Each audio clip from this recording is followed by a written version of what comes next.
Hi friends, இப்போ நான் என்ன பண்ண போகிறேன்னா நண்டு கிரேவி வைக்கிறது எப்படின்னு நான் சொல்ல போகிறேன். இங்கே பாருங்கள், நான் 2 தக்காளி 2 வெங்காயம் எடுத்து அப்படியே கட் பண்ணி நான் மிக்ஸி ஜாரில் போட்டுக்கிறேன். பெருசு பெருசாக கட் பண்ணிக்கலாம், அரைக்கத்தான் போகிறேன். இங்கே பாருங்கள், துண்டு துண்டாக கட் பண்ணிக்கிறேன். வெங்காயம் 2 வெங்காயம் எடுத்துருக்கேன், 2 தக்காளி பழம் எடுத்துருக்கேன். துண்டு துண்டாக கட் பண்ணிவிட்டு ஒரு துண்டு இஞ்சி எடுத்து வச்சுருக்கேன், ஒரு 10 பல் பூண்டு எல்லாம் ஒன்றாவே போட்டுக்கோங்க. மிக்ஸி ஜாரில் போட்டு அது மாதிரி நல்லா சீவிட்டு அப்படியே கழுவி அரிஞ்சு போட்டுங்க, கட் பண்ணி போட்டுக்கோங்க.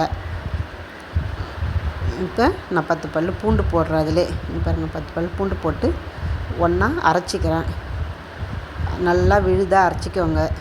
அரைச்சிக்கின்னு நான் ஒரு முடி தேங்காய் எடுத்து துருவி வச்சுருந்தேன். ஒரு ஜீரகம் 1 ஸ்பூனு, சோம்பு 1 ஸ்பூன் போட்டு அரைச்சிக்கிறேன். அதையும் பேஸ்ட்டாக அரைச்சிக்கிறேன். நல்லா மழன்னு அரைச்சிக்கிறேன். ஆல்ரெடி நான் சமைச்சு முடிச்சுட்டு வேலையெல்லாம் முடிச்சுட்டு எட்ட வந்த பிறகு இந்த நண்டு வந்தது. நண்டு மீனும் பாருங்கள், அடுப்பில் ஒரு கடாய் வச்சு அதில் ஒரு 2 ஸ்பூன் எண்ணெயை ஊற்றி ஒரு பட்டையை போட்டு தாளித்து விட்டுட்டு அரைச்சி வச்ச பேஸ்ட்டை அதில் ஊற்றிடுங்க. அது கூட ஒரு 2 ஸ்பூன் மிளகாய்த்தூள், காரத்துக்கு தகுந்த மாதிரி மிளகாய்த்தூள் போட்டு மஞ்சத்தூள், உப்பு, மல்லித்தூள் போட்டுருங்க.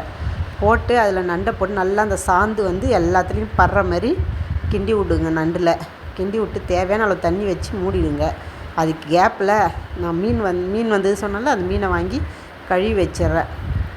வாஷ் பண்ணி வச்சு சுத்தமாக கழுவாதீங்க. ஏன்னா அது வந்து நாளைக்கு சமைக்கிறதுனா மீனை சுத்தமாக கழுவக்கூடாது. சும்மா ஒரு 2 அலசிட்டு எடுத்து வச்சுருங்க ஆஞ்சி. ஏன்னா வந்து டேஸ்ட்டு போயிடும், மீனில் சக்கை மாதிரி ஆகிடும். சமைக்கக்குள்ளே எடுத்து வெளியே வச்சு தண்ணி ஊற்றி வச்சு அந்த ஐஸ் கட்டிலாம் போன பிறகு கழுவுங்க. நல்லா மறுபடியும் க்ளீன் பண்ணிக்கோங்க. எப்போவுமே வந்து மீன் ஆஞ்சிலாம் எடுத்து வைக்கக்கூடாது, கழுவிடலாம். பாருங்கள், அந்த கேப்பில் நண்டு வெந்தோடனே அரைச்சி வச்ச பேஸ்ட்டை அதில் அப்படியே கலந்துடுறேன். கலந்து அதில் ஜாரை அலசி கொஞ்சம் தண்ணி ஊற்றிடுறேன். ஊற்றி அப்படியே கிண்டி விடுங்க. ஒரு 2 நிமிஷம் கொதி வரட்டும். தேங்காய் ஊற்றினோடனே அந்த பச்சை ஸ்மெல் இருக்கும்ல, அந்த ஸ்மெல் போட்ட சோம்பும் சீரகம் ஸ்மெல் போனோடனே அது வரைக்கும் கொச்சா போதும். ஏன்னா தேங்காய் ஊற்றி ரொம்ப நேரம் கொச்சின்னா தேங்காய் திரியாக ஆகிடும், தேங்காய் விழுது.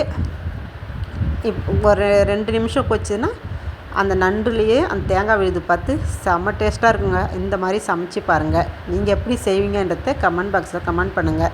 நான் செஞ்சது பிடிச்சிருந்தாலும் சொல்லுங்கள், பிடிக்கலனாலும் சொல்லுங்கள். அப்படியே ஒரு பவுலில் மாற்றி வச்சுட்டு அது மேலே ஃபைனல் டச்சிங்காக கொஞ்சமாக கொத்தமல்லி போட்டு அப்படியே மூடி போட்டு வச்சுட்டு எடுத்துன்னு போய் சாப்பிட்லாமா.